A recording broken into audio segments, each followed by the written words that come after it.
Okay students, तो आज हम लोग बेसिक ऑर्गेनिक केमिस्ट्री में फर्दर आगे बढ़ेंगे।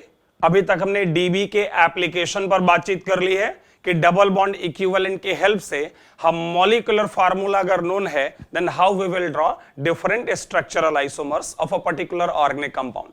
ये सारा हम लोगों ने डिस्कशन कर लिया है। तो बेसिक ऑर्गेनिक केमिस्ट्री का प्रोबेबली ये हमारा लास्ट वीडियो होगा और इसमें मैं आपको कुछ और भी बहुत ही इंपॉर्टेंट चीजें सिखाने वाला हूं जिनका इस्तेमाल हम पूरे ऑर्गेनिक केमिस्ट्री में करते रहेंगे। और उसमें पहला पॉइंट जो है वो है आपका हाइड्रोकार्बन ग्रुप्स। जैसे एक टर्म है ना हाइड्रोकार्बन ग्रुप्स, तो क्वेश्चन अराइज होता है हाइड्रोकार्बन ग्रुप क्या है भाई। तो जैसे मान लीजिए आपके पास मीथेन है, तो मीथेन तो एक प्रॉपर कंपाउंड है, लेकिन अगर इसमें से मैं एक हाइड्रोजन रिलीज कर दूं या मान लो मैं यहां से दो हाइड्रोजन हटा दूं, तो उस कंडीशन में ऐसे आपके एटम्स के ग्रुप को जिनका एक या एक से ज्यादा वैलेंसी जो है वो मिसिंग होता है या इनकम्प्लीट होता है या कह लो फ्री होता है, जहां आप कुछ भी ऐड कर सकते हो, so that type of collection of atom is known as hydrocarbon groups. Okay, आप इसमें एक हाइड्रोजन भी रिप्लेस कर सकते हैं, दो भी कर सकते हैं या तीन भी कर सकते हैं। जैसे अगर फॉर एग्जांपल अगर मैं removal of one hydrogen atom की बातचीत करूं कि अगर एक हाइड्रोजन एटम का रिमूवल किया जाए, इन दैट केस उसका नाम कैसे लिखा जाएगा। तो बड़ा ही स्ट्रेट और सिंपल सा कॉन्सेप्ट है कि अगर आपका कंपाउंड है एल्केन तो उसमें एन हटा के उसकी जगह वाईएल जोड़ना है। मतलब अगर मीथेन है तो मिथाइल, इथेन है तो इथाइल, प्रोपेन है तो प्रोपाइल। सिंपल सी बात है और आप लोगों को प्रोबेबली आइडिया भी कुछ हद तक होगा ही। ओके, तो एल्केन में क्या करना है, एन की जगह वाईएल। एल्कीन में क्या करना है, एल्कीन में इन की जगह इनाइल, यहां एन की जगह वाईएल, यहां पर इन की जगह इनाइल और यहां आइन की जगह आइनाइल। मतलब alkane to alkyl, alkene to alkenyl and alkyne to alkynyl. Alkane है तो वाईएल आएगा, एल्कीन है तो इनाइल होगा और एल्काइन है तो आइनाइल होगा। बेहतर होगा अगर मैं एग्जांपल्स के साथ आपको समझाऊं। जैसे फॉर एग्जांपल अगर मैं यहां पर बात करूं, देखो मीथेन की, इस कंपाउंड का नाम है मीथेन। अगर मैंने एक हाइड्रोजन हटा दिया तो इसका रूट वर्ड मेथ में क्या जोड़ दिया मैंने, मिथाइल। ध्यान रखिएगा ये इसका कॉमन नेम है, लेकिन मिथाइल इसका आईयूपीएसी नेम भी है। देखिए कुछ कंपाउंड्स के कॉमन नेम और आईयूपीएसी नेम दोनों सेम हैं, तो आप इसको मिथाइल भी कह सकते हो, आप इसको मिथाइल कॉमन नेम भी कह सकते हो, आप इसको मिथाइल आईयूपीएसी भी कह सकते हो। जैसे इथाइल में भी दोनों कार्बन में से एक जगह वैलेंसी फ्री कर सकते हो। अच्छा, यहां एक क्वेश्चन और अराइज होता है कि जैसे दो कार्बन का ये वाला स्ट्रक्चर है, अब मान लो मुझे इसके अंदर एक बॉन्ड फ्री करना है, मतलब एक हाइड्रोजन का रिमूवल करके एक फ्री वैलेंसी डेवलप करनी है। तो क्वेश्चन अराइज होता है कि वो फ्री वैलेंसी मैं कहां डेवलप करूं, फर्स्ट कार्बन पर कि सेकंड कार्बन पर। सोच के जरा बताइएगा, आपके पास दो कार्बन हैं यहां पर और मुझे किसी भी एक कार्बन से हाइड्रोजन को रिप्लेस करके वैलेंसी को फ्री करना है, तो जरा सोच के बताओ मुझे कि यहां पर कितने ऑप्शन है उस वैलेंसी को डेवलप करने के। तो जैसा हमने पीछे पढ़ा है उस हिसाब से यहां पर कार्बन दो जरूर हैं, लेकिन दोनों कार्बन की पोजीशन सिमेट्रिकल है और आप कहीं भी एक जगह फ्री कर सकते हो। और इस कंडीशन में ग्रुप का नाम हो जाएगा इथाइल। कॉमन टर्म्स में भी इथाइल है और आईयूपीएसी नेम भी इथाइल है। क्लियर। अगर मैं प्रोपेन की बात करूं, मतलब अगर अब मैं यहां पर बात करूं कि हमारे पास जो कंपाउंड है उसमें तीन कार्बन एटम हैं, तो उस केस में जो है ये क्या होना चाहिए। अगर मान लीजिए हमारे कंपाउंड में तीन कार्बन एटम है, तो सबसे पहले तीन कार्बन एटम का स्ट्रक्चर सोचो क्या होता है। तो तीन कार्बन का स्ट्रक्चर ये है। अब यहां से मुझे एक हाइड्रोजन हटा के एक वैलेंसी को फ्री करना है। बड़ा यूजफुल कॉन्सेप्ट होगा आगे नाम लिखने में, ओके, कंपाउंड्स को आइडेंटिफाई करने में। तो यहां पर देखें कार्बन नंबर 1, कार्बन नंबर 2 और कार्बन नंबर क्या 1, क्योंकि ये पोजीशन और ये पोजीशन आइडेंटिकल है। तो इनमें से या तो मैं यहां पे वैलेंसी फ्री कर सकता हूं और या मैं इसके बीच वाले कार्बन पर फ्री कर सकता हूं। या तो ये वैलेंसी फ्री हो गया या बीच वाले कार्बन पर। अब पॉइंट ये आता है कि इनका नाम क्या लिखा जाए। देखिए रूट वर्ड तो प्रॉप है, ठीक है, तो उसके आगे आएगा प्रोपाइल और वो टर्म तो यहां भी आएगा प्रोपाइल। लेकिन अब फिर हो जाएगा कंफ्यूजन। कंफ्यूजन ये हो जाएगा कि प्रोपाइल अगर मैं बोलूंगा तो मैं किस प्रोपाइल की बातचीत कर रहा हूं। तो इस कंफ्यूजन को दूर करने के लिए वहां पर कुछ टर्म इस्तेमाल किए गए हैं, मैं चाहूंगा उनके बारे में भी आप लोग जानें। कौन से टर्म हैं? देखिए, एक टर्म है तुम्हारा, तुम लोगों ने नाम भी सुना होगा, आइसो। ध्यान से समझिएगा, आइसो टर्म का इस्तेमाल तब होता है जब आपके कार्बन चेन के सेकंड पोजीशन पर, अगर आप ध्यान दो तो ये सेकंड कार्बन है, आप इधर से काउंट करो चाहे इधर से, उस सेकंड कार्बन पर आपका एक तरफ मिथाइल है और एक तरफ तो मिथाइल वैसे भी होगा अगर वो सेकंड कार्बन है। इवन तुम इसको ऐसे भी समझ सकते हो कि आइसो का मतलब होता है कि आपके सेकंड कार्बन पर दो तरफ मिथाइल आएगा, तो टर्म हो जाएगा आइसो। इसके बाद दूसरा टर्म तुम्हारा है सेकेंडरी, शॉर्ट में लिखा जाता है सेक। आइसो सेकेंडरी, सेकेंडरी में आपके थर्ड कार्बन पर एक तरफ मिथाइल और एक तरफ इथाइल होता है। आप देख सकते हैं थर्ड कार्बन है, यहां से अगर लॉन्गेस्ट कार्बन चेन गिने तो थर्ड है, एक तरफ इथाइल एक तरफ मिथाइल। इसके बाद अगला टर्म आता है टर्शरी, जिसको शॉर्ट में टर्ट करके लिखा जाता है, TERT, टर्शरी। टर्शरी ग्रुप उनमें कहा जाता है जिसमें किसी 3 डिग्री कार्बन पर एक वैलेंसी फ्री हो। आपके पास एक 3 डिग्री कार्बन है और उस 3 डिग्री कार्बन पर एक वैलेंसी जो है वो फ्री है, तो उसको कहते हैं टर्शरी। और फाइनली एक टर्म और है, ये भी आप जान लें, नियो, वो है आपका कि ये आपके पास इतना पोजीशन ऐसे है ये, ओके, एक 4 डिग्री कार्बन, उस पर 4 तरफ कार्बन और उनमें से किसी पर भी फ्री वैलेंसी हो, तो उसको कहा जाता है नियो। बट बी केयरफुल कि ये जो भी आप टर्म यहां इस्तेमाल करते हैं, ये सारे के सारे टर्म तुम्हारे IUPAC टर्म नहीं हैं। ये कौन से टर्म हैं? ध्यान से समझें, ये आपके कॉमन नेम्स हैं।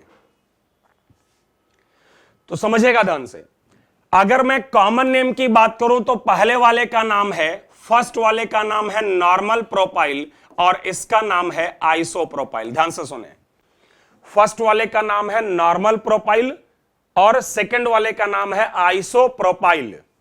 ध्यान रहे, इन शॉर्ट नॉर्मल प्रोपाइल को लिखा जाता है NPR और आइसो प्रोपाइल को शॉर्ट में लिखा जाता है IPR।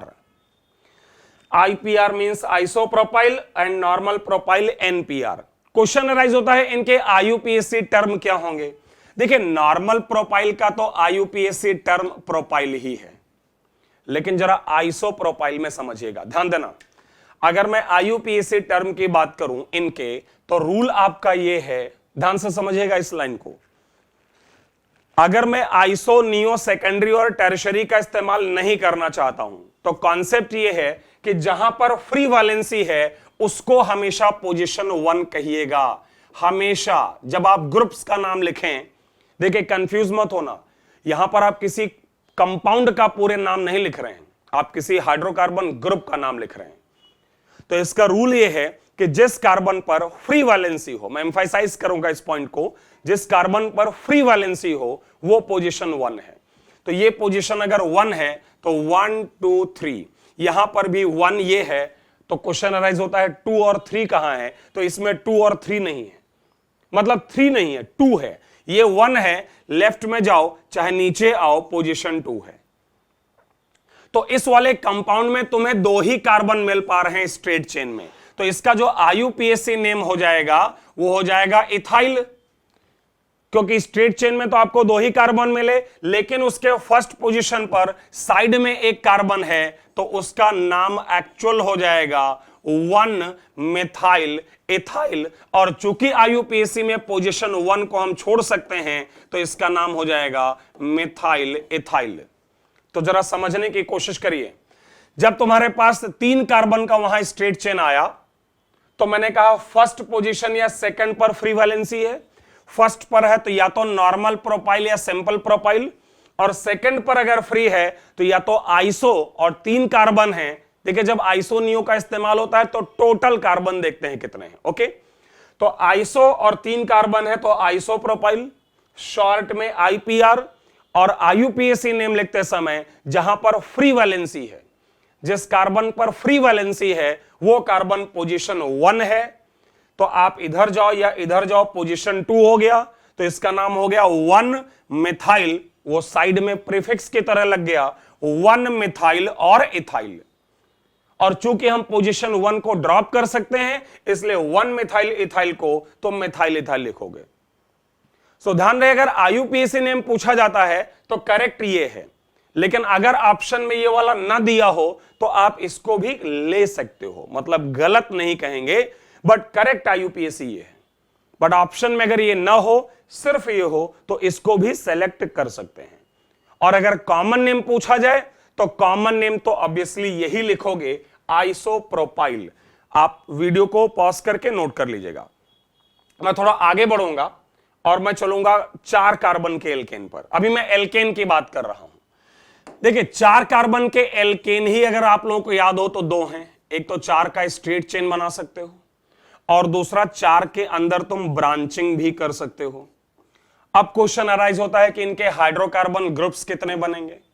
देखो अगर फ्री वैलेंसी की बात करो तो इसमें 2 ऑप्शन है। यहां पर फ्री वैलेंसी हो सकती है या सेकंड कार्बन पर फ्री वैलेंसी। देखिए सेकंड पर जब मैंने फ्री वैलेंसी बनाया तो ये वाला कार्बन नीचे लगा दिया है, उससे कोई फर्क नहीं पड़ता है। और यहां पर भी अगर आप ध्यान देंगे तो आपको शायद देखेगा कि 2 ऑप्शन हैं। कैसे 2 ऑप्शन हैं? 2 ऑप्शन ऐसे हैं कि आप यहां पर लगा सकते हैं फ्री वैलेंसी, या फ्री वैलेंसी आप लगा सकते हैं मिडिल कार्बन पर।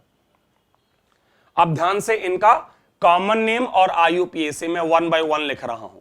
पहला वाला है नॉर्मल ब्यूटाइल, जिसको शॉर्ट में NBU कहते हैं, और आईयूपीएसी नेम हो जाएगा ब्यूटाइल। ओके, सेकंड वाला आपका या तो कह लीजिए सेकेंडरी ब्यूटाइल है। अगर आपको सेकेंडरी ग्रुप देखा हो, इस कार्बन पर एक तरफ इथाइल एक तरफ मिथाइल, तो या तो सेकेंडरी ब्यूटाइल है जिसको शॉर्ट में SBU लिख सकते हो। ओके, और आईयूपीएसी पर अगर जाओगे तो फ्री वैलेंसी वाला कार्बन 1, फ्री वैलेंसी वाली पोजीशन 1, और उसके बाद लॉन्गेस्ट कार्बन चेन 1 2 3। बोल दो जरा नाम क्या आ रहा है इसका। तो साइड में क्या चला गया? मिथाइल, और टोटल 3 कार्बन का स्ट्रेट चेन, सो मिथाइल प्रोपाइल। इसका नाम हो गया methyl propyl. Next carbon, next compound को अगर आप ध्यान दें तो शायद मुझे लगता है इसका जो नाम है, चूंकि इस सेकंड पर 2 मिथाइल हैं तो ये हो जाएगा आइसो। बस सेकंड पोजीशन पर 2 तरफ मिथाइल है ना, तो आइसो, तो इसका नाम हुआ isobutyl. In short it is IBU। और अगर आईयूपीएसी लिखें तो देखो ये है पोजीशन 1 जहां फ्री वैलेंसी है, आराम से लिख सकते हो आप। मतलब ये इतना मुश्किल चीज नहीं है, एक बार समझ आया ना तो सारा कर डालोगे, इजीली कर डालोगे। तो यहां देखो सेकंड पर साइड में कार्बन है और सेकंड पोजीशन को तो आप छोड़ नहीं सकते हैं, तो इसका नाम हो जाएगा 2 मिथाइल, और 3 कार्बन स्ट्रेट चेन के थे इसलिए प्रोपाइल। फ्री वैलेंसी पोजीशन 1 है, 1 2 3, तो नाम हो गया प्रोपाइल, और सेकंड कार्बन पर साइड में मिथाइल है इसलिए 2 methyl propyl. In the last one the term is tertiary butyl. अगर आप देखिएगा तो 3 डिग्री कार्बन पर जो है फ्री वैलेंसी है, तो tertiary butyl, in short TBU। और अगर आईयूपीएसी लिखा जाए तो जहां फ्री वैलेंसी है वो 1। क्लियर? हमेशा नियम यही है, जहां फ्री वैलेंसी है वो पोजीशन 1 है जब हाइड्रोकार्बन ग्रुप का नाम लिखोगे। अब तुम इसमें किसी भी डायरेक्शन में जाओ बस 1 2 ही मिलेगा, तो इसमें ये दोनों कार्बन जो हैं ये एज प्रीफिक्स, तो 1,1 डाइमिथाइल। बाकी एज पर रूल आप पोजीशन 1 छोड़ सकते हैं, अगर चाहें 1 1 नहीं भी लिखेंगे तो चलेगा। तो नाम हो गया 1 डाइमिथाइल, और 2 कार्बन है इसलिए इथाइल। तो क्या डिस्कस कर रहे थे हम लोग कि अगर हमारे पास कोई एल्केन है, क्या है एल्केन, और एक पोजीशन पर फ्री वैलेंसी बना दें तो उसका नाम आ जाएगा एल्काइल। कैसे किया वो आपके सामने था, इसको नोट करिएगा। और उसके बाद हम लोग बढ़ेंगे फर्दर एग्जांपल्स पर, एल्कीन के एग्जांपल्स पर। और रूल का ख्याल रखिएगा जो अभी हम लोगों ने बात की है कि अगर एल्कीन है हमारे पास यहां, तो एल्कीन के केस में हमने अभी बात की है कि वहां पर आप एल्कीनाइल टर्म का इस्तेमाल करेंगे। किसका इस्तेमाल करेंगे? एल्कीनाइल। तो पहला example, CH2 double bond CH2 में अगर एक फ्री वैलेंसी बनाए तो दोनों चूंकि आइडेंटिकल पोजीशन है तो कहीं भी एक फ्री ले लो। ये चूंकि इथीन से आया है इसलिए इसका नाम हो जाएगा इथिनाइल और IUPAC टर्म भी इथिनाइल। नेक्स्ट, यहां पर आपके फ्री वैलेंसी बनाने के अगर आप देखें तो शायद 3 ऑप्शन है। ये पोजीशन है जहां पर डबल बॉन्ड है, अगर वहीं पर मैं फ्री वैलेंसी ले लूं। दूसरा ऑप्शन, जहां पर मिडिल कार्बन है वहां फ्री वैलेंसी ले लें, या फिर आपका जो थर्ड पोजीशन है वहां फ्री वैलेंसी ले लें। और अगर मैं इनका 1 बाय 1 नाम लिखूं तो देखिए पहले वाले का नाम हो जाएगा, देखिए प्रोपीन से आया है। किससे आया? प्रोपीन से, तो नाम तो प्रोपिनाइल होगा, लेकिन डबल बॉन्ड की पोजीशन को देखते हुए 1 प्रोपिनाइल। ध्यान रखिएगा 1 प्रोपिनाइल इसलिए कहा गया है क्योंकि पोजीशन 1 यहां है। क्यों यहां है? क्योंकि वहां डबल बॉन्ड है? नहीं, कंफ्यूज नहीं होना, मैं दोबारा बोल दे रहा हूं। हमारे लिए यहां डबल बॉन्ड हो, फंक्शनल ग्रुप हो, ट्रिपल बॉन्ड हो, दुनिया की कोई भी चीज हो, जब हाइड्रोकार्बन ग्रुप का नाम लिखेंगे तो हमेशा जिस कार्बन पर फ्री वैलेंसी होगी वो पोजीशन 1 है, बाकी कुछ भी हो जाए कोई फर्क नहीं पड़ता। ओके, तो मैंने पोजीशन 1 इसलिए लिया है क्योंकि यहां फ्री वैलेंसी है, तो इसका नाम 1 प्रोपिनाइल और IUPAC टर्म भी वही है 1 प्रोपिनाइल। बाकी वो अलग बात है कि तुम 1 जो है ना वो प्रॉप के बाद भी लिख सकते हो, प्रॉप 1 इनाइल, चाहे 1 प्रोपिनाइल लिखो चाहे प्रॉप 1 इनाइल लिखो, और चूंकि पोजीशन 1 है तो तुम छोड़ भी सकते हो, सिर्फ क्या लिख सकते हो? प्रोपिनाइल। नेक्स्ट, सेकेंड केस देखो फटाफट। यहां पर या तो आप कहोगे, अगर मैं इसका नाम लिखूं तो या तो आप इसका नाम लिखोगे 1 प्रोपिनाइल की जगह क्या लिखोगे? या तो आप इसको कहोगे 2 प्रोपिनाइल, क्योंकि फ्री वैलेंसी 1 मिनट। अगर मैं इसके IUPAC टर्म पर पहले बात करूं, पहले किस पर बात करूं? IUPAC टर्म पर। तो अगर मैं इसके IUPAC टर्म पर बात करूंगा तो फ्री वैलेंसी ये है, तो पोजीशन ये 1 है और 2 इसको इसलिए क्योंकि इसमें डबल बॉन्ड है, तो ये मिथाइल ग्रुप साइड में चला गया, तो IUPAC टर्म इसका हो जाएगा 1 मिथाइल। देखिएगा जरा ध्यान दीजिएगा, इसका जो IUPAC टर्म होगा वो होगा 1 मिथाइल और 2 कार्बन हैं इथिनाइल। और अगर मैं कॉमन नेम की बात करूं, अगर मैं इसमें किसकी बात करूं? इसके कॉमन नेम की, ठीक है। तो कॉमन नेम में जब तुम इसमें जाओगे तो अगर आपको यहां पर दिख रहा हो तो ये आपका है आइसोप्रोपिनाइल। क्यों आइसोप्रोपिनाइल है?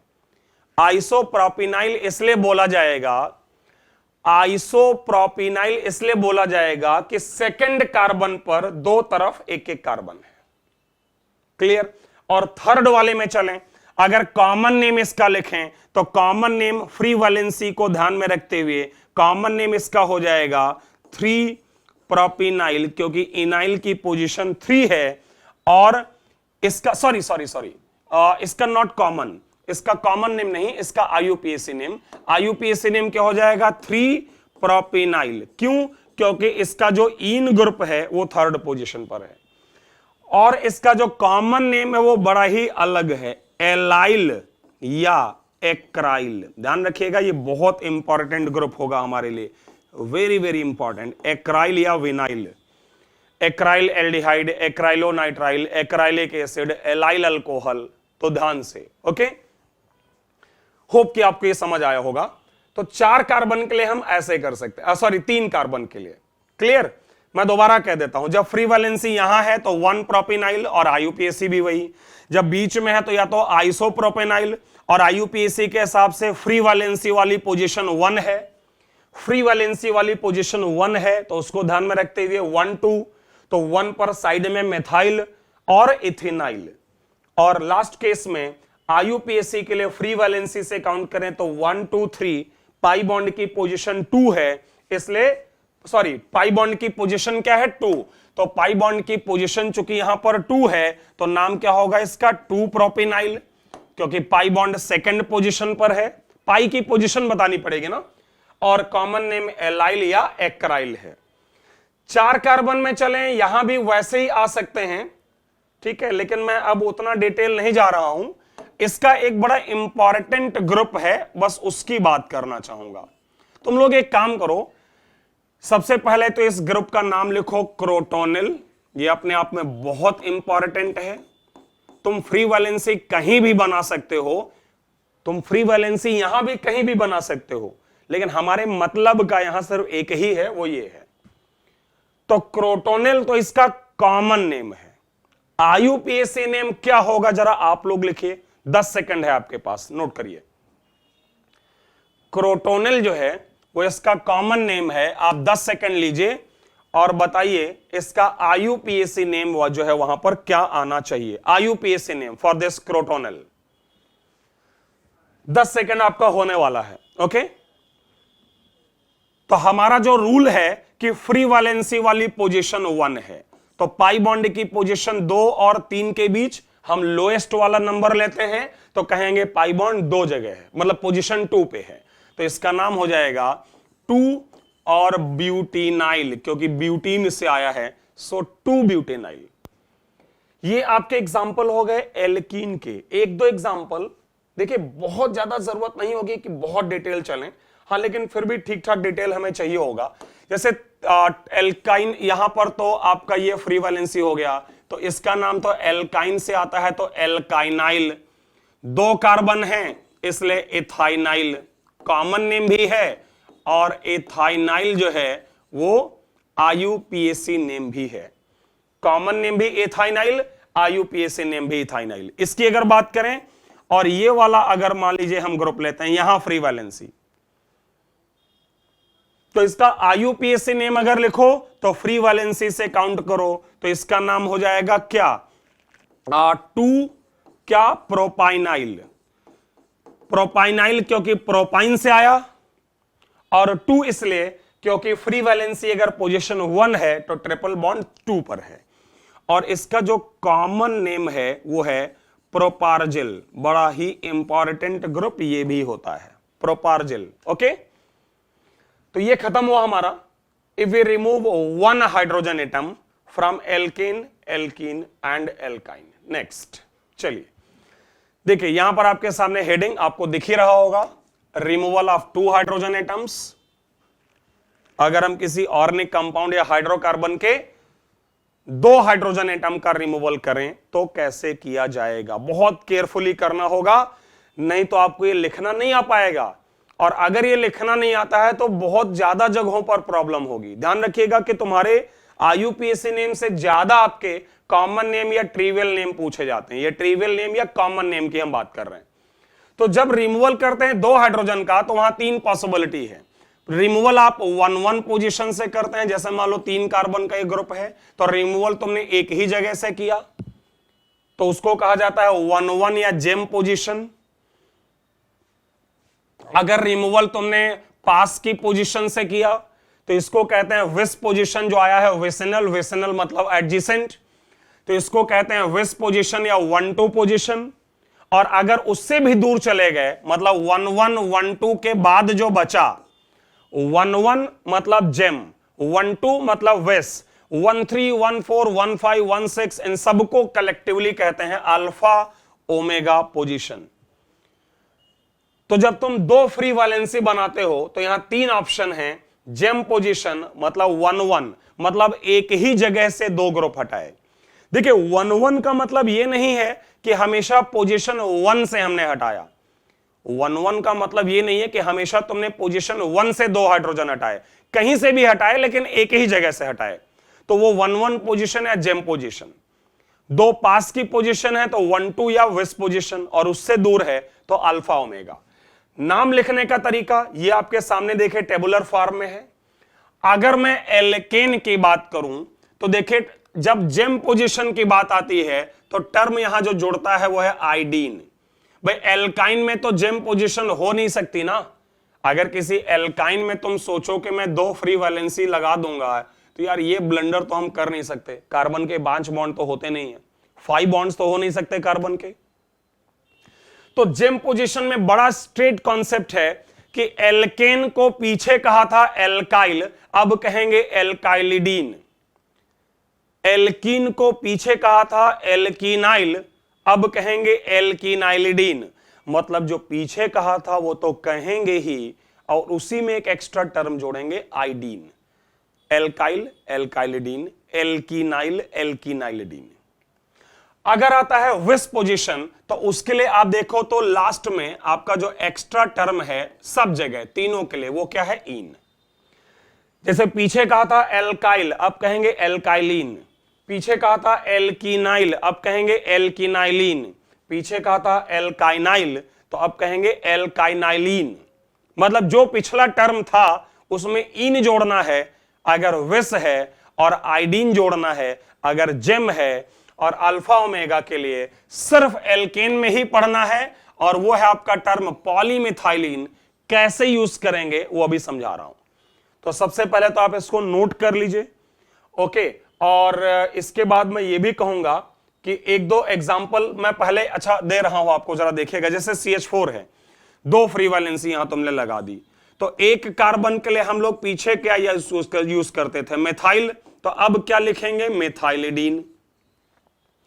जैसे 2 कार्बन के लिए मैं पीछे यूज करता था एथाइल, और अब क्या यूज करेंगे, एथाइलिडीन। और अगर विस पोजीशन है तो क्या यूज करेंगे, एथाइलिन। भाई जेम के लिए आइडीन और विस के लिए इन, तो एथाइलिडीन और एथाइलिन। तो इसको जरा नोट करो, वीडियो को पॉज करो, और इसके नीचे कुछ लिखे हुए हैं उनको जरा ट्राई करो। कुछ एक तो आप ट्राई करिए और फिर मैं आपको समझाता हूं, ठीक है। आप जो है कुछ एक ट्राई कर लें, फिर मैं आपको एक्सप्लेन करता हूं। चलिए नोट करिए फटाफट, और उसके बाद ही मेरा सॉल्यूशन देखेगा। तो मैं सॉल्यूशन यहां लिख रहा हूं। जैसे 3 कार्बन में अगर एक ही जगह दोनों फ्री हैं तो टर्म आता है प्रोपाइल, और चूंकि जेम पोजीशन है तो प्रोपाइलिडीन। यहां पर बीच की पोजीशन है तो ये टर्म आ जाएगा आइसोप्रोपाइलिडीन। देखिए आइडीन तो रहेगा ही, आइडीन तो रहेगा ही, लेकिन आइसो इसलिए क्योंकि सेकंड कार्बन पर लिया गया जिसके दोनों तरफ एक एक मिथाइल है। और अब आपको मैं बता दूं अल्फा ओमेगा का कॉन्सेप्ट। जैसे यहां 3 कार्बन है और फ्री वैलेंसी फर्स्ट और थर्ड पर है, मतलब ना तो ये 1,1 है ना 1,2 है, क्या है ये 1,3। तो इसका तरीका है पॉलीमिथाइलिन। मतलब एक CH2 ये है, एक CH2 ये है, एक CH2 ये है, तो पॉली की जगह टर्म आएगा ट्राई, कि 3 मिथाइलिन ग्रुप है। ध्यान रखना CH2 को मिथाइलिन कहते हैं। तो इसमें क्या है, 3 मिथाइलिन है। ऐसे अगर 1,4 होता तो टेट्रामिथाइलिन, 1,5 होता तो पेंटामिथाइलिन, तो ये फिलहाल है ट्राइमिथाइलिन। ये आपका एल्कीन से आया है, जिसमें कि हम लोग नाम लिखते हैं एल्कीनाइल, और आइडीन जोड़ेंगे क्योंकि जेम पोजीशन है। ये आया अगेन आपका एल्कीनाइल से, लेकिन चूंकि विस पोजीशन है तो इन जोड़ेंगे। और लास्ट वाला आपका आया है एल्काइन से, तो लिखा जाएगा एल्काइनाइल। क्या लिखा जाएगा, एल्काइनाइल, और चूंकि विस पोजीशन है तो लास्ट में इन। तो देखिए ये जानना बड़ा जरूरी है आपके लिए, क्योंकि अगर आपको ये टर्म नहीं पता होते हैं, और लेट से मैं वहां पर आपसे कहता हूं कि आप जो है फॉर एग्जांपल आपसे मैंने कहा कि आप जरा इथाइलिडीन, आप जरा इथाइलिडीन डाइक्लोराइड का स्ट्रक्चर ड्रॉ करो, या मैंने कहा बताओ ethylidene dichloride geometrical isomerism show करेगा कि नहीं करेगा। तो इथाइलिडीन आपको पता होना चाहिए ना क्या होता है, और ये कॉमन नेम है, IUPAC तो है नहीं, तो फिर इसका नाम कि इसका स्ट्रक्चर इथाइलिडीन, तो इथाइल हो गया, और आइडीन मतलब 2 विस जेम पोजीशन, और डाइक्लोराइड है तो यहां क्लोरीन। IUPAC नेम इसका कुछ और होगा, लेकिन कॉमन नेम इथाइलिडीन डाइक्लोराइड। तो ये कहानी थी अगर वहां पर हमारे पास 2 आपके फ्री वैलेंसी है। ओके, आगे चलेंगे और बात करेंगे कि अगर साइक्लिक हाइड्रोकार्बन्स हैं हमारे पास, साइक्लिक, तो उनमें सिर्फ एक बदलाव होगा कि वहां पर जैसे साइक्लोप्रोपाइल है, तो जब उसका एक हाइड्रोजन हटाओगे तो इसका नाम साइक्लोप्रोपाइल ग्रुप बोल दिया जाएगा। जैसे ये है प्रोपाइल, कौन सा, साइक्लो, और प्रोपाइल नहीं, अगर उसका सही नाम लिखें तो साइक्लोप्रोपेन। भाई 3 मेंबर के रिंग को क्या कहते हो? साइक्लोप्रोपेन। और एक फ्री वैलेंसी मैंने बना दी हाइड्रोजन हटा के, तो प्रोपेन की जगह क्या हो गया? प्रोपाइल। तो नाम वैसे ही लिखा जाएगा, बस एक फ्री वैलेंसी हो गई, इसलिए वायल आ गया। जैसे अगर स्ट्रेट चेन 3 कार्बन का होता तो आप कहते प्रोपाइल, और ये रिंग चेन है तो साइक्लोप्रोपाइल। ऐसे ही यहां एक ही पोजीशन पर देखो तुमने 2 फ्री वैलेंसी कर दी है, जेम पोजीशन, तो नाम जो आप लिखते हैं वो साइक्लोप्रोपाइल है जब एक फ्री वैलेंसी है। जब एक फ्री वैलेंसी है तो साइक्लोप्रोपाइल, तो जब 2 फ्री वैलेंसी जेम पोजीशन में है तो उसी के आगे क्या जोड़ दें? आइडीन, तो नाम क्या हुआ? साइक्लोप्रोपाइलिडीन। और अगर विस पोजीशन पर ले गए तो साइक्लो और प्रोपाइल, और उसके आगे क्या जोड़ा जाएगा? इन। तो थोड़ा सा अगर आप लोग प्रैक्टिस करोगे तो ये सब आपको मुश्किल नहीं लगेगा। जैसे इस क्वेश्चन में अगर आप देखो तो साइक्लोप्रोपेन पर एक मिथाइल ग्रुप भी यहां लगा हुआ है, देखो। एक्चुअल में इस कंपाउंड का नाम मिथाइल साइक्लोप्रोपेन है। क्या नाम है? Methyl cyclopropane. तो मिथाइल साइक्लोप्रोपेन की जगह क्या हो जाएगा? Methyl cyclopropyl. इसका जो नाम है वो क्या हो जाएगा? मिथाइल साइक्लोप्रोपेन की जगह मिथाइल साइक्लोप्रोपाइल। और मिथाइल की पोजीशन क्या है जरा ये बता दो। मिथाइल की पोजीशन तो हमेशा फ्री वैलेंसी के रेस्पेक्ट में देखना है, तो नाम क्या हो जाएगा? 2 मिथाइल साइक्लोप्रोपाइल। 2 methyl cyclopropyl. तो जो आप स्ट्रेट चेन कार्बन के लिए करते हैं उसी को आप ब्रांच्ड या साइक्लिक कार्बन के लिए भी कर सकते हो। लास्ट में मैं अपनी बातचीत को खत्म करूंगा ये हाइड्रोकार्बन ग्रुप्स को लेकर। इन कुछ स्पेशल ग्रुप्स में, जैसे इस ग्रुप को कहते हैं एसिटाइल, आप लोग नोट कर लीजिएगा, शॉर्ट में लिखा जाता है एसी। क्या लिखा जाता है शॉर्ट में? AC, acetyl. ये आपका बेंजीन पर एक फ्री वैलेंसी है, इसका नाम फिनाइल। ध्यान रखना ये C6H5 है, कंफ्यूज मत होना, ये कोई कार्बन नहीं है, फ्री बॉन्ड है, यहां पर ये फ्री बॉन्ड है। तो बेंजीन लिखो, C6H5 लिखो, PH लिखो या फाइ लिखो, बोला जाता है फिनाइल।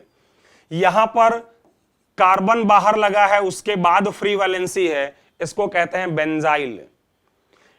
इस बेंजाइल में मैं एक दो और बात बोलना चाहूंगा कि अगर यहां पर इस कार्बन पर एक फ्री वैलेंसी के बजाय अगर होता CH और 2 फ्री वैलेंसी तो इसको कहते हैं बेंजल। क्या कहते हैं? बेंजल। और अगर यहां पर C और 3 फ्री वैलेंसी हो तो इसको कहते हैं बेंजो। Benzyl, benzal, benzo. बाहरी कार्बन पर एक फ्री वैलेंसी बेंजाइल। जैसे बेंजाइल अल्कोहल तो आप यहां OH लगा दोगे, benzyl alcohol, benzyl chloride, benzyl amine. 2 free valency benzal, जैसे बेंजल डिहाइड, यहां अगर 2 फ्री वैलेंसी की जगह O जोड़ दें तो बेंजल डिहाइड। बेंजोइक एसिड से देखो टर्म आ रहा है बेंजो, जब 3 फ्री वैलेंसी। ओके, चलो खैर ये छोटे छोटे टर्म्स हैं और आपको बस ये बार बार पढ़ लेने हैं तो आपको याद रहे। अगर 2 फ्री वैलेंसी है वो भी ऑर्थो पोजीशन पर, तो इसका नाम है ऑर्थो फिनाइल के बजाय फिनाइलिन। क्यों फिनाइलिन? क्योंकि विस पोजीशन पर 2 फ्री वैलेंसी। उसी पैटर्न पर इसका नाम है मेटाफिनाइलिन और इस वाले का नाम है पैराफिनाइलिन। क्लियर? ऑर्थोफिनाइलिन, मेटाफिनाइलिन, पैराफिनाइलिन। 2 और 3 इंपॉर्टेंट आपके ग्रुप जिनमें से 2 मैं पीछे लिखवा चुका हूं। एक आपका ये क्रोटोनिल, एक जिसको मैंने अभी पीछे लिखवाया है अगर आपको याद होगा एक्राइल या एलाइल, और एक और है यहां वो भी अपने आप में बहुत इंपॉर्टेंट है, वो है सेन्नामल। तो देखिए मैं बस इतना ही आपसे कहूंगा कि हाइड्रोकार्बन ग्रुप्स को बहुत केयरफुली ऑब्जर्व करिएगा। कई जगह आपको रटना हो सकता है, कई जगह लर्न करना हो सकता है, कई बार आप पेशेंस लूज कर सकते हैं कि इतना सारा कैसे मुझे याद होगा। लेकिन मैं ये कह रहा हूं कि आपको रटना नहीं है, आपको कई बार पढ़ना है और उस कई बार पढ़ने के कारण आपको अपने आप याद हो जाएगा। लेकिन बहुत जरूरी है, इस बात को आप लाइटली बिल्कुल मत लीजिएगा। ओके, आगे बढ़ें, चलिए आगे बढ़ते हैं। अब मैं एग्जैक्टली कॉमन नेम या ट्रिवियल नेम पर आता हूं कि एल्केन का कॉमन नेम कैसे लिखेंगे। तो देखिए तरीका ये है, इसका नाम कॉमन नेम मीथेन।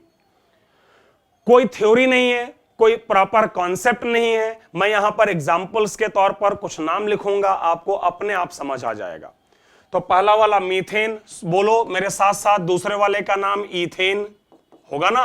अच्छा, ये कॉमन भी और आईयूपीएसी भी है, मतलब इन दोनों का पहले दो मेंबर का common name IUPAC name same है, फर्स्ट टू मेंबर्स का, मतलब एल्केन फैमिली में जो हमारे दो मेंबर हैं मीथेन और ईथेन, उनके कॉमन नेम और आईयूपीएसी नेम जो है वो सेम होते हैं। तो अब जरा इसके बाद वाले का सोचिए क्या आएगा। जैसे ही आप 4 कार्बन पे पहुंचोगे ना तो ब्रांचिंग हो जाएगी, तो इसको कहेंगे स्ट्रेट चेन वाले के लिए नॉर्मल ब्यूटेन, और इसको अगर आप ध्यान दो तो शायद आइसोब्यूटेन, क्योंकि सेकंड कार्बन पर 2 मिथाइल तो एटलीस्ट है ही। 5 कार्बन वाला ये शायद नियोपेंटेन। लेकिन एक सजेशन आप लोगों को देना चाहूंगा, जैसे ये नियोपेंटेन है, ऐसे इसी में अगर मैं एक कार्बन और बढ़ा देता तो इसको नियोहेक्सेन। ओके, हाँ, मैं ये कह रहा था कि एक सजेशन देना चाहूंगा कि आइसो, नियो, टर्शरी और सेकेंडरी है ना, कई बार ना फॉलो नहीं होते हैं, मतलब बहुत अच्छे कॉन्सेप्ट नहीं है। तो आप ना बहुत हायर हाइड्रोकार्बन पर अप्लाई करने की कोशिश मत करिएगा कि 10 कार्बन 15 कार्बन पर भी आइसो नियो लगाते चलें, पता चले आप नियो लिखोगे और वो नियो नहीं होगा। मैं दिखाता हूं, देखो मैं एग्जांपल दिखाता हूं। इसलिए आप ना इनको लेकर ज्यादा परेशान ही मत होइए कि मैं क्या लिखूंगा, कुछ नहीं, ज्यादा ध्यान मत दीजिए। 3-4 कार्बन 5 कार्बन तक जो मैंने बताया है बस उतना मोर देन सफिशिएंट होगा। जैसे पहला वाला अगर आप देखो तो एक तरफ लेफ्ट में देखोगे तो नियो है और राइट में देखोगे तो आइसो है, और इसका एक्चुअल नाम है आइसो ऑक्टेन। जो लोग क्लास 12th में पढ़ चुके हो उनको पता होगा आइसो ऑक्टेन के बारे में, ऑक्टेन नंबर 100 होता है। ओके, तो आइसो ऑक्टेन, अब एक तरफ तो नियो दिख रहा है, एक तरफ आइसो। जैसे ये वाला कंपाउंड भी तुम्हें आइसो और नियो दिख रहा होगा, लेकिन ना ये इसको आइसो कहते हैं ना नियो कहते हैं, इसका कॉमन नेम बिल्कुल अलग है कुछ, इसको कहते हैं ट्रिप्टेन। ये भी बड़ा यूजफुल और इंपॉर्टेंट कंपाउंड है एनसीईआरटी के हिसाब से। तो आप ना बहुत ज्यादा इनके चक्कर में मत पड़िएगा। अच्छा, अब एल्कीन का नाम कैसे लिखें? ये तो आपके एल्केन के कॉमन नेम थे, एल्कीन के कॉमन नेम जरा देखो। इसका नाम आपका इथाइलिन। जैसे अगर आईयूपीएसी पे जाओगे तो नाम है ईथीन। क्या नाम है? ईथीन, आईयूपीएसी, और कॉमन है इथाइलिन। तो जरा सोच के बताओ उसी पैटर्न पर, इसका नाम कॉमन नेम क्या है? प्रोपाइलिन। इसका कॉमन नेम क्या है? ब्यूटाइलिन। जब तक मैं आगे पहुंचूं तब तक अपना आंसर तैयार रखिए। इसका नाम क्या होगा? इसी पैटर्न पर सोचो, इसका नाम क्या है? तो इसका नाम है आइसोब्यूटाइलिन, क्योंकि 4 कार्बन तो हैं ही और आइसो ग्रुप तो आपको दिख ही गया होगा। तो इस तरह से आप एल्कीन का नाम लिखते हैं, इथाइलिन, प्रोपाइलिन, ब्यूटाइलिन, पेंटाइलिन, और अगर कहीं आइसो, नियो, सेकेंडरी, टर्शरी आ गया तो वो भी जोड़ देंगे। एल्काइन, एल्काइंस की फैमिली का कॉमन नेम जो है, एल्काइंस की फैमिली का कॉमन नेम जो है वो एसिटिलीन्स होता है। एसिटिलीन्स का मतलब, यहां पर एसिटिलीन्स का मतलब फैमिली ऑफ एल्काइंस है। तो ये डेरिवेटिव्स ऑफ एसिटिलीन होते हैं। तो पहला वाला तो एसिटिलीन ही है, दूसरा वाला ऐसे बोला जाता है कॉमन नेम इनका मिथाइल एसिटिलीन। क्या बोलेंगे? Methyl acetylene. तीसरे वाले को बस एसिटिलीन के डेरिवेटिव बताने हैं, तो दोनों तरफ मिथाइल है तो डाई मिथाइल एसिटिलीन। तो सोचो जरा इसको क्या बोला जाएगा? अल्फाबेटिकली इथाइल पहले आएगा तो इथाइल मिथाइल एसिटिलीन। तो जितने भी तुम्हारे एल्काइन हैं वो सब एसिटिलीन के डेरिवेटिव्स हैं। किसके? एसिटिलीन के डेरिवेटिव्स हैं, ये सोचकर लिखा जाता है। क्लियर? ओके, अब आते हैं फंक्शनल ग्रुप्स पर। देखिए, 2 तरह के फंक्शनल ग्रुप हैं हमारे ऑर्गेनिक केमिस्ट्री में। 2 तरह के फंक्शनल ग्रुप होते हैं, एक वो जिनमें कार्बन नहीं है और एक वो जिनमें कार्बन है। जैसे आपके सामने जो फंक्शनल ग्रुप यहां इतने सारे लिखे हुए हैं, इनमें खुद कोई कार्बन नहीं है, वो अलग बात है। ऑब्वियस से बात है कि जब ऑर्गेनिक कंपाउंड्स के साथ जुड़ेंगे, जब वो ऑर्गेनिक कंपाउंड्स के साथ जुड़ेंगे तो ऑब्वियसली कार्बन के साथ जुड़ेंगे, लेकिन खुद इनका कार्बन नहीं है। तो इनके कॉमन नेम यही है, हैलाइड अल्कोहल, थायो अल्कोहल अगर एसएच है, ऐसे ईथर और थायो ईथर अगर सल्फर है, nitroso nitro sulphonic acid amine. जबकि आप लोगों को अगर ध्यान होगा तो शायद अल्कोहल को आईयूपीएसी नेम में अल्कोहल नहीं ऑल कहते हैं, या आपके ईथर को आईयूपीएसी में ऑक्सी कह के बोला जाता है, लेकिन कॉमन नेम में इनके बेसिक साधारण नाम लिखे जाते हैं। कैसे, जरा देखिए। जैसे इन कंपाउंड्स में अब ऑब्वियसली कार्बन तो आ ही गया, तो नाम लिखने का तरीका है कि तुम इस एल्केन का कॉमन नेम लिखो।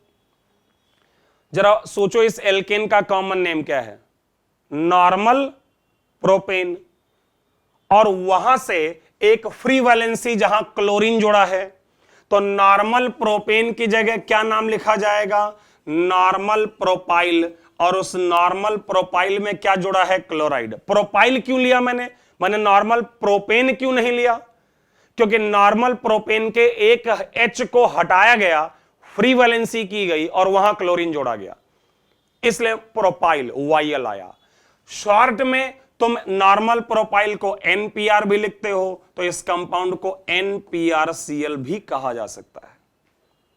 जैसे इसको अगर तुम ध्यान दो तो ये क्या है, आइसो, क्योंकि सेकंड ग्रुप पर फ्री है, तो आइसो प्रोपेन नहीं, क्या आइसो प्रोपाइल व्हाट, अल्कोहल। तो इसको शॉर्ट में क्या लिखा जा सकता है, IPROH। मतलब अगर कहीं लिखा हो IPROH तो आप समझ जाएंगे आइसोप्रोपाइल अल्कोहल। तो चलो जल्दी से यहां पर आप थोड़ा सा समय लो, ठीक है, इनको दो को पहले वीडियो रोककर आप जो है लिख लीजिएगा, और इसके बाद यहां पर ये कुछ कंपाउंड्स हैं, जल्दी से 2 मिनट लीजिए, आंसर लिखिए और उसके बाद ही मेरा सॉल्यूशन देखिएगा। ओके, मेरा सॉल्यूशन उसके बाद देखिएगा। जैसे यहां पर अगर आप देखो तो अगर आप पहचान पाएं तो ये आइसोब्यूटाइल है, इसलिए इस कंपाउंड का नाम है आइसोब्यूटाइल अल्कोहल। आइसोब्यूटाइल ग्रुप आपको नजर आएगा, एक तरफ आइसो है और टोटल 4 कार्बन। यहां पर अगर आप देखें ईथर्स का नाम लिखने का तरीका, तो दोनों तरफ मिथाइल है, तो डाई मिथाइल ईथर। यहां पर एक तरफ इथाइल एक तरफ मिथाइल, अल्फाबेटिकली अरेंज कर दो तो ethyl methyl ether. Next one, अब तो आप फटाफट कर सकते हो यार, इस कंपाउंड का नाम टर्शियरी ब्यूटाइल अल्कोहल, शायद TBUOH, क्योंकि टर्शियरी पोजीशन पर फ्री वैलेंसी वहां OH जुड़ा होगा। और यहां पर आपका जो है ये एक्चुअली शायद कोई ग्रुप है जो यहां पर मुझे लग रहा है मिसिंग है, प्रोबेबली हो सकता है यहां क्लोरीन हो, और उस कंडीशन में इसका नाम हो जाएगा, ये तो नॉर्मल पेंटाइल है, तो नॉर्मल पेंटाइल क्लोराइड। लेकिन ध्यान रखिएगा कि यहां पर आपको पोजीशन बतानी पड़ेगी, क्योंकि क्लोरीन जो है वो आपकी 3rd पोजीशन पर है, तो नॉर्मल पेंटाइल 3 क्लोराइड, यहां पर आप 3 लिख सकते हैं, उसकी पोजीशन बता सकते हैं। आगे बढ़े। अच्छा, एक छोटा सा पॉइंट है यहां पर, आपको नोट दिख रहा होगा कि जो डाइहाइड्रिक अल्कोहल या डाइहैलाइड होते हैं वो डेरिवेटिव्स ऑफ ओलेफिन्स की तरह लिखे जाते हैं। मतलब कैसे, समझाता हूं। जैसे सोचो जरा, यहां पर 2 OH जुड़े हुए हैं, और कौन सी पोजीशन पर, विस पोजीशन पर। अभी हमारी बात हुई अगर विस पोजीशन है और एल्केन डेरिवेटिव है, ये भाई कोई डबल बॉन्ड तो है नहीं, तो है तो एल्केन डेरिवेटिव। एल्केन के लिए लिखते हैं इथाइल, और अगर विस पोजीशन हो तो क्या जोड़ते हैं, इन, और उसके आगे डाइऑल के बजाय टर्म यूज होता है ग्लाइकॉल। वैसे डाइऑल भी लिख सकते हो, डाइऑल गलत नहीं है, डाई अल्कोहल इनफैक्ट, ऑल तो नहीं, क्योंकि कॉमन नेम में ऑल नहीं आएगा, बट हमारा जो इन प्रैक्टिस तरीका है वो ग्लाइकॉल है। जैसे इसको क्या लिख सकते हो, एथाइलिन डाई क्लोराइड, वैसे ही। और यहां चूंकि आपका जेम पोजीशन है, तो शायद मैं जेम पोजीशन में लिख सकता हूं एथाइलिडीन डाई क्लोराइड, एथाइलिडीन डाई क्लोराइड। अच्छा, एक और है लास्ट में, लेकिन वहां चूंकि डबल बॉन्ड है, तो डबल बॉन्ड होगा तो एथाइल नहीं होगा, इथेनाइल होगा, इथेनाइल है ना डबल बॉन्ड में, और विस पोजीशन के लिए इन, तो इथेनाइलिन डाई क्लोराइड। तो ये तरीके हो सकते हैं, थोड़ा सा पीछे से आपको अच्छे से रिवाइज करके लिखना होगा, तो आप कर लोगे इसको। जो पीछे हमने पढ़ा है उसको एक दो बार पढ़ेंगे तो माइंड में सारी चीजें जैसे मेरे आ रही हैं वैसे आपके माइंड में भी आएंगी और आप फटाफट लिख सकते हो। तो ये कॉन्सेप्ट जब आपका हाइड्रो का फंक्शनल ग्रुप में कार्बन नहीं है, कीटोन्स को लिखने का जो तरीका है कॉमन नेम वो बिल्कुल ईथर के जैसा है। भाई एक कार्बन तो इस्तेमाल होगा कीटोन में, तो दोनों तरफ एक एक मिथाइल है, तो इसका कीटोन का कॉमन नेम है डाइमिथाइल कीटोन। और वैसे जरा सोच के दूसरे वाले का नाम लिख दीजिए। चलिए फटाफट लिखिए नाम उसका, 10 सेकंड लीजिए। सेकंड वाले में भी मतलब कीटोन का नाम ईथर की तरह कि उनके लेफ्ट और राइट में ग्रुप देखो कौन सा है, लेफ्ट और राइट में ग्रुप देखिए कौन सा है और उसके आधार पे लिख दीजिए। तो नाम हो गया डाइमिथाइल कीटोन। अगर दूसरा तुमने सोच लिया हो तो इथाइल मिथाइल कीटोन, एक तरफ 2 कार्बन है और एक तरफ 1 कार्बन है, तो इथाइल मिथाइल कीटोन। ओके, अब कॉमन नेम में एक लास्ट पॉइंट लेकिन शायद सबसे इंपॉर्टेंट, और वो है functional group with 1 degree carbon. सबसे पहले तो यहां पर जो फंक्शनल ग्रुप लिखे हैं इनको आप लोग थोड़ा सा ऑब्जर्व करें सही से और सोचिए जरा ढंग से कि ये कौन से फंक्शनल ग्रुप हो सकते हैं। तो पहला एल्डिहाइड, दूसरा इक एसिड, तीसरा एट, चौथा अमाइड, पांचवा वायल हैलाइड, नाइट्राइल, ओ नाइट्राइल। और इन सबका अगर आप कार्बन ध्यान से देखेंगे तो सबके पास 1 डिग्री कार्बन होता है। देखिए 1 डिग्री कार्बन हमारे लिए इंपॉर्टेंट इसलिए हो जाता है कि आगे चल के पढ़ाऊंगा कि हमारा जो 1 डिग्री कार्बन होता है वो पार्ट ऑफ कार्बन चेन होता है। जब भी हम 1 डिग्री कार्बन की बात करते हैं तो हमेशा कार्बन चेन में वो काउंट किया जाता है। तो ध्यान से समझिए कि एक तो ये इनके नाम होंगे, कॉमन नेम जो आपके सामने लिखे हुए हैं। पहली बात तो ये कि ये इनके कॉमन नेम है, aldehyde, ic acid, ate, amide, oyl halide, acid halide के लिए नाइट्राइल या ओ नाइट्राइल। और इनके प्रेजेंस में ना आप कार्बन एटम की संख्या को भी स्पेशल तरीके से रिप्रेजेंट करेंगे, इस बात पर केयर करिएगा। मतलब जब ये प्रेजेंट हैं तो इनके प्रेजेंस में एक कार्बन को मेथ के बजाय फार्म, 2 कार्बन को एथ के बजाय एसेट, 3 कार्बन को प्रॉप नहीं प्रोपियन, 4 कार्बन को ब्यूटेर, अगर आइसो होगा तो iso butyr, 5 carbon valer, 6 carbon capro, और 3 आपके स्पेशल ग्रुप एक्राइल, क्रोटोनिल और सिन्नामिल, जो मैं पीछे बता चुका हूं। So very carefully in terms का इस्तेमाल आप तब करेंगे जब वहां पर आपका 1 डिग्री कार्बन रखने वाला फंक्शनल ग्रुप है। मतलब aldehyde ketone, aldehyde acid, Easter, amide, halide और नाइट्राइल के साथ आप 1 कार्बन को फार्म, 2 को एसिड, 3 को प्रोपियन, 4 कार्बन को ब्यूटर एंड सो ऑन। तो अगर इस बात को लेकर आप लोग नोट तो खैर कर ही लेना वीडियो रोककर, मैं आगे बढ़ूं। जैसे एल्डिहाइड्स के नाम लिखने, मान लो मैं लिख रहा हूं 1 कार्बन को क्या बोलते हो, फार्म। अच्छा ये एल्डिहाइड नहीं, शायद क्या है, एसिड है, तो 1 कार्बन को कहते हो फार्म। और एसिड के लिए क्या इस्तेमाल होता है, एक, तो इसका नाम क्या हुआ, फार्मिक एसिड। 1 कार्बन को बोला जाता है फार्म, और COOH के लिए टर्म आता है इक एसिड, तो इसका पूरा नाम क्या हुआ, फार्मिक एसिड। तो ज्यादा दिमाग मत लगाइए, फटाफट वीडियो पॉज करिए और इन तीनों एसिड का नाम लिख डालिए और उसके बाद मेरा नाम सुनिएगा। तो अगर मैं यहां पर सेकंड की बात करूं तो 2 कार्बन है, नाम आ जाएगा एसेट और उसके आगे एक एसिड, सो एसेटिक एसिड। थर्ड केस में अगर आप ध्यान देंगे तो ये आइसोब्यूटाइल ग्रुप है। अगर आप ध्यान दीजिए तो आइसो, इसके कार्बन को इंक्लूड करते हुए देखना है, तो इसका नाम है आइसो, और 4 कार्बन के लिए ब्यूटाइल, सो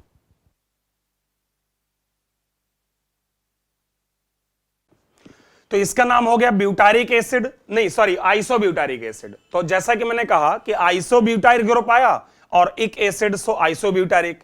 यहां पर अगर आप ध्यान दें तो देखिए यहां पर आपके पास 6 कार्बन का स्ट्रेट चेन है जिसके लिए टर्म होता है कैप्रो और उसके आगे एक एसिड। तो ये इस तरह से हम आसानी से इनका नाम लिख सकते हैं। अब अगर एल्डिहाइड्स की तरफ चलूं तो मैं चाहूंगा तुम लोग खुद ही लिख डालो, एक बार वीडियो पॉज करो, चारों एल्डिहाइड का नाम लिखो, उसके बाद मेरी बात सुनिएगा। क्योंकि जैसे एसिड लिखा है वैसे ये भी आएगा, बस जहां आप एक एसिड कहते हैं वहां पर ये आपका एल्डिहाइड आएगा। तो 1 कार्बन के लिए टर्म है फार्म और उसके आगे आ जाएगा एल्डिहाइड, तो बोला जाएगा फार्म एल्डिहाइड। ये एक्राइल ग्रुप है, इसलिए इसको लिख सकते हैं एक्राइल और उसके आगे एल्डिहाइड। देन यहां पर आपके पास क्रोटोनिल ग्रुप है, तो क्रोटोनिल से टर्म आ जाएगा क्रोटोन और उसके आगे हो जाएगा एल्डिहाइड। और ये आपका शायद सिन्नामिल ग्रुप है, इसलिए सिन्नाम एल्डिहाइड, सिन्नामिल से सिन्नाम एल्डिहाइड। अच्छा, अब आते हैं जरा ईस्टर्स पे। देखिए ईस्टर्स के बारे में अगर मैं आपको एक बात बताऊं कि ईस्टर चूंकि दो चीजों का हिस्सा होते हैं, एक वो आपके एसिड से आते हैं, इधर वाला हिस्सा एसिड से आता है और इधर वाला अल्कोहल से। तो देखिए जो हिस्सा एसिड से आता है उसके लिए तो यही कॉन्सेप्ट इस्तेमाल होगा, एक कार्बन है इसलिए फार्म और एसिड के लिए टर्म होता है 8। लेकिन जो पार्ट उसका अल्कोहल से आता है ना, तो अभी पीछे मैंने पढ़ाया है कि अल्कोहल के लिए आपके सिंपल मिथाइल इथाइल टर्म का इस्तेमाल होता है। तो जो पार्ट इसका कार्बोनिल ग्रुप के साथ है उसके लिए फार्म एसेट प्रोपियन का इस्तेमाल करो, और जो राइट में प्रीफिक्स की तरह है उसके लिए सिंपल टर्म यूज करें, तो ये हो जाएगा मिथाइल फॉर्मेट। इसके आगे अगर आप लोग सोच सकते हैं तो खुद से सोचिए और उसके बाद देखिएगा जो मैं बोलने जा रहा हूं। जैसे यहां पर ये दो कार्बन के लिए टर्म हो जाएगा एसेट और ईस्टर के लिए 8, और इन दोनों के लिए सिंपल नेम आपका इथाइल। इसके लिए भी अगर देखें तो ये हो जाएगा सिंपल आपका ब्यूटाइल, और इन तीन कार्बन के लिए शायद टर्म इस्तेमाल होगा प्रोपियन 8, सो ब्यूटाइल प्रोपियोनेट। आपके ईस्टर और अमाइड में कोई खास डिफरेंस नहीं है, दोनों में सेम कॉन्सेप्ट इस्तेमाल होता है, क्योंकि अमाइड में भी ये वाला हिस्सा जो है वो एसिड से है और ये आपके प्रीफिक्सेस हैं। तो अगर मैं यहां पर आपके फर्स्ट अमाइड की बात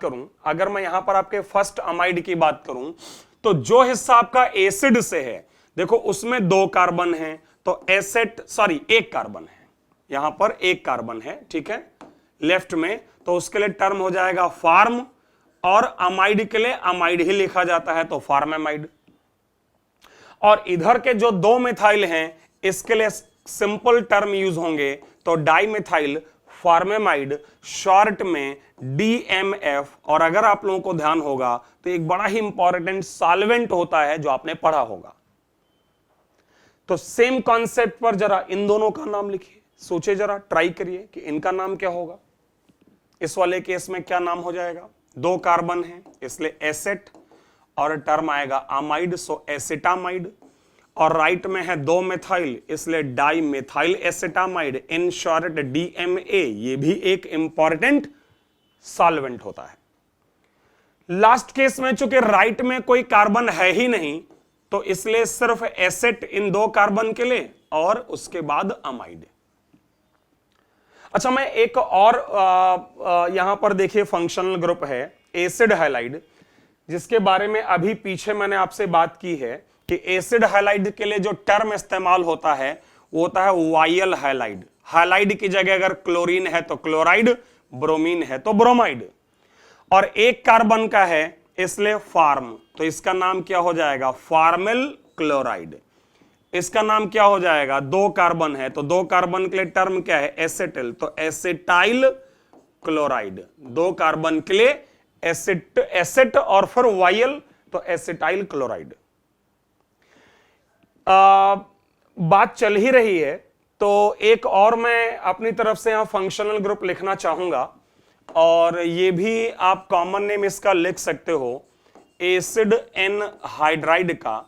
बस इस बात का ख्याल रखिएगा कि जो एसिड एनहाइड्राइड होते हैं वो भी दो कार्बोक्सिलिक एसिड से मिलकर बनते हैं, जैसे ये होता है। और ये आता कहां से है, तो शायद ऐसा कुछ होता है कि RC डबल बॉन्ड OH, दो कार्बोक्सिलिक एसिड, आइडेंटिकल या डिफरेंट ले लो जो भी, और यहां बीच से वाटर निकाल दो। तो ध्यान रखिएगा कि हमारे एनहाइड्राइड में जो दोनों तरफ का हिस्सा होगा, हमारे एनहाइड्राइड्स में दोनों तरफ का जो हिस्सा होगा, जैसे फॉर एग्जांपल अगर मैं ले लूं CH3, C double bond O, C double bond O, और यहां पर H, तो देखिए इसके एक तरफ एक कार्बन है तो फार्म आएगा, फार्म, और एक तरफ आएगा एसेट।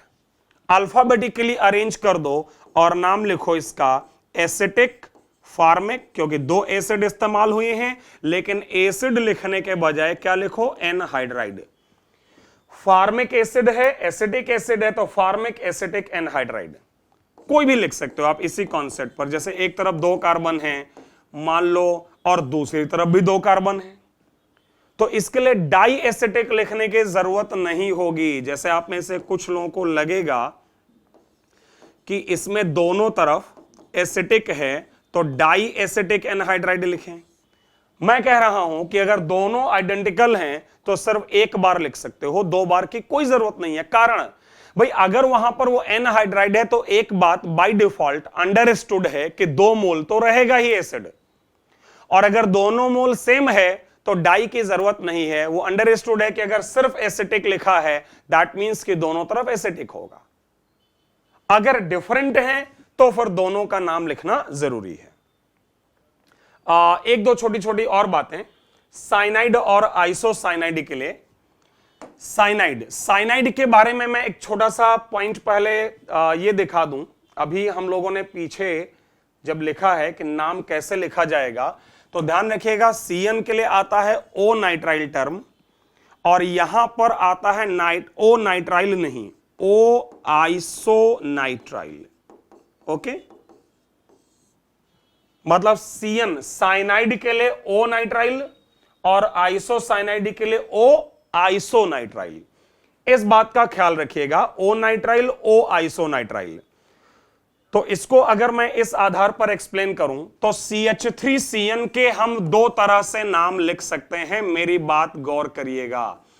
अगर साइनाइड ग्रुप के, ध्यान से सुनो, अगर साइनाइड ग्रुप के कार्बन को कार्बन चेन में काउंट किया तो इसका नाम 2 कार्बन के लिए एसेट और उसके आगे ओ नाइट्राइल, एसिटोनाइट्राइल।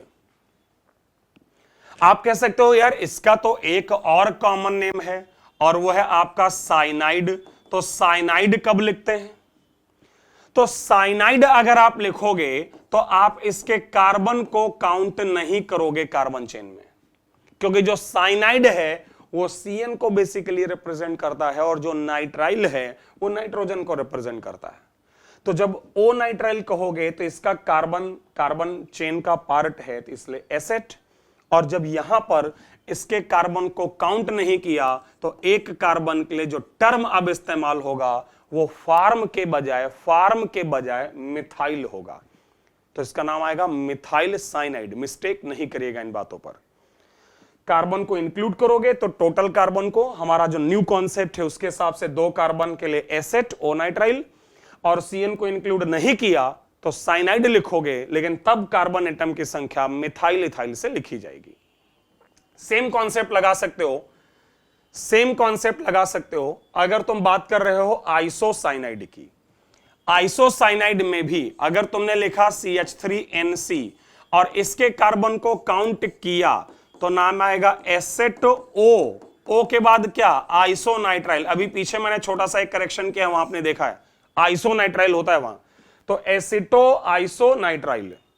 ऐसे ओ के ओ तुम एक बार लिखो, 2 बार लिखने की जरूरत नहीं है। एसेट ओ आइसोनाइट्राइल। और अगर NC के कार्बन को आप कार्बन चेन में काउंट नहीं करते हैं, अगर इसको काउंट नहीं करते हैं तो पहली बात तो इसको लिख सकते हो आइसोसाइनाइड, और दूसरा इस एक कार्बन के लिए जो टर्म यूज होगा वो होगा मिथाइल। सो मिथाइल आइसोसाइनाइड। तो ये खत्म हुआ यहां पर कॉमन नेम जो मैं आपको बता रहा था। और इस बात के साथ मैं इस वीडियो को एंड करूंगा कि ध्यान रखिएगा कि कुछ हमारे जो हैं वहां पर एरोमेटिक कंपाउंड्स हैं, उनके कॉमन नेम्स हैं जो हमारे लिए इंपॉर्टेंट हैं, जो आप लोगों को पढ़ना चाहिए। और पढ़ना क्या, इनफैक्ट याद रखना चाहिए, क्योंकि ये जो कॉमन नेम्स हैं इनको रूल्स की मदद से हम एक्सप्लेन नहीं कर पाएंगे। इनमें से कई तो ऐसे हैं जिनका जो कॉमर्शियल नेम है उसी को कॉमन नेम माना गया है, तो इनके कॉमन नेम को रूल्स से समझाना पॉसिबल नहीं है, लेकिन हमारे लिए इंपॉर्टेंट हैं, इसलिए आपको याद जरूर रखना चाहिए। और जहां तक मैं जान रहा हूं कि ये जो कॉमन नेम है एरोमेटिक कंपाउंड्स के, इसमें मोस्टली तो आप जानते ही हैं, मैक्सिमम तो आप लोगों को शायद पहले से ही पता होगा। जैसे टॉलुइन, फिनॉल, NH2 के साथ aniline, benzoic acid, benzoin sulphonic acid, फिर क्लोरो नाइट्रो, ये सारा का सारा इसके साथ में आपको छोड़ देता हूं इस वीडियो में। ये लिस्ट एक ये है, इसको पॉज करके इसको नोट कर लीजिए, और उसके बाद एक लिस्ट इसी के कंटिन्यूएशन में कुछ ये और कंपाउंड है, इनको लिख लीजिएगा। और यहां पर एक बहुत भारी कंपाउंड्स नहीं है, सिंपल सिंपल कंपाउंड्स हैं जो मल्टीपल टाइम्स इस्तेमाल होंगे, इसलिए आपको एग्जैक्टली रटना नहीं पड़ेगा। जब बहुत बार इनका हम इस्तेमाल करेंगे, एप्लीकेशन देखेंगे, तो आपको खुद से याद हो जाएगा।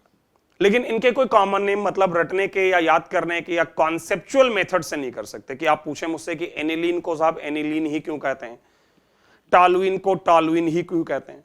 तो अगर उसके डिटेल में मैं जाऊंगा तो उसके कॉमर्शियल एप्लीकेशन, वो कहां से डेराइव हुआ, ओरिजिन पर मुझे जाना पड़ेगा, और उतना डिटेल मुझे नहीं लगता कि मुझे आपको बताना चाहिए, ना ही आपको जरूरत है।